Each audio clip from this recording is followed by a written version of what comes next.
Hi everyone, my name is Omar and I'm here to talk to you today about a torn bicep. If you're watching this video, most likely you have an interest in a torn bicep or you have torn your actual bicep and looking for more information on the internet.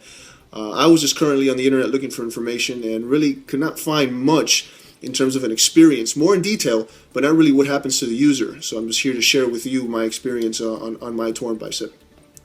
With that said, I tore my bicep about a week ago. It was in the gym and just decided to curl 135, weight that I've done before, but I guess for the constant overuse for the last week, it just really didn't give time for my body to recover.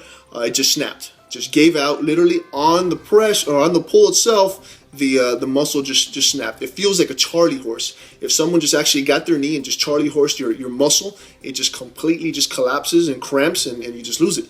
It's pretty painful, but again, it's what happens with a lot of overuse of the actual muscle itself. I'm going to show you my good bicep, my injured bicep, and then we're going to go into some modification workouts that you can do also during this period, that so you don't stay home and just like not do anything from that. So with that said, here is my healthy bicep, my right arm. You can see it's fully connected.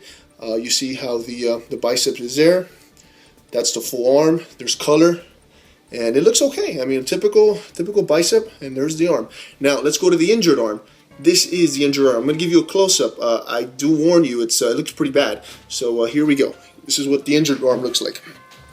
So this is a typical distal bicep tear.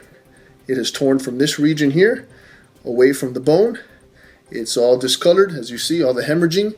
That's the sign. I mean, you can just see all the color. Just there's no pain here. I mean, I could grab, I could still do this, so I don't feel any pain here. If I touch here, there's a lot of pain, and even though I have pain here, I still have full range of motion. I can not really full range, but I can still move.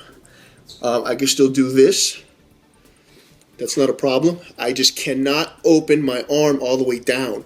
It gets stuck. That's where the pain really kicks in. So you will see that this is not going all the way down. With that said, I still have it, but I can't put weight on the arm itself. That's what you want to avoid. Now, I don't know how this is going to look after the surgery, which is tomorrow, but I'm going to keep you all posted on that. But let me give you another close-up actually on the arm itself.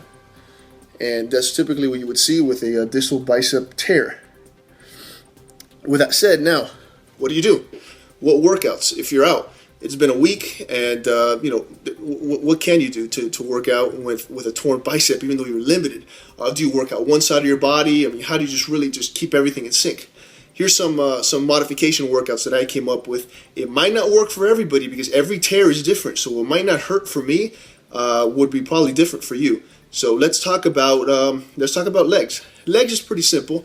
There's nothing holding you back really on legs.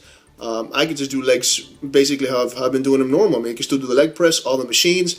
You got to be careful though on legs not to strain yourself and go really heavy, especially during the injury. Because what happens is when you're squeezing or you do any of that to your arm, you might make it worse and things might start to move in there. So you need to keep this arm nice and loose and just follow on concentrations. It's a long recovery period, but you still want to be careful.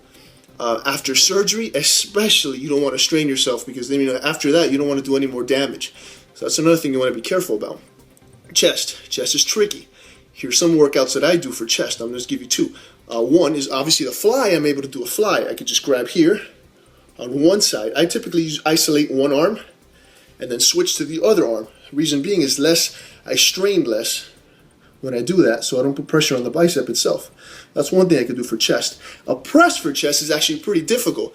What I came up with is get 3 dumbbells. I get 2 80s and 1 100 in the back.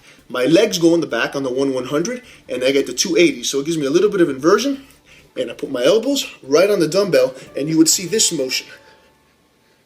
Just like a push-up. So instead of this, obviously this has more range of motion, you have this right off your elbows. It still gives resistance. It still keeps you in shape as you go through that long recovery period. Shoulders, actually it's a little bit easier. Go to the machine that you normally see in the gym, that you sit down and has the paddings, and you can bring it up in this fashion. So I isolate again by one arm, go to the side for your sides, go to the front, I face forward the machine, and I pick it up this way with my elbow for front delts, and then for your rear delts, go to the flying machine that has the padding, and I put the padding right here on my elbow, and I bring it back, bring it back, bring it back, and that's how I isolate my rear delts. And still not putting pressure on the bicep, but I can still have a full range of exercise and resistance around my shoulder. Now, back's pretty difficult, because a lot of the times that you do back, you're doing a secondary pull with your bicep. So how do you do back? What I've come up with, I don't have all the answers yet, but so far one that I found was on the actual machine that you see in the gym that is for hamstrings. You normally have a stick, padded stick, and you look like this. When you see that machine, that's something you can use for back. You want to get your elbow on that padded stick in this motion. This is the padded stick. Full range, bring it down. Full range, bring it down. You're going to get a pump. You don't have to go heavy, but at least get your back some resistance in that recovery period. The next one I'm trying to find out is how to get at least some rear, some delts in this angle. That's the next one I'm trying to find out. I'm going to let you know there's more to come. But again, so far, you just get right on your knees and get on that stick and bring it down. Bring it down. Activate those lats. Because again, back is pretty difficult, and this is something that you can really work with. I hope this helps.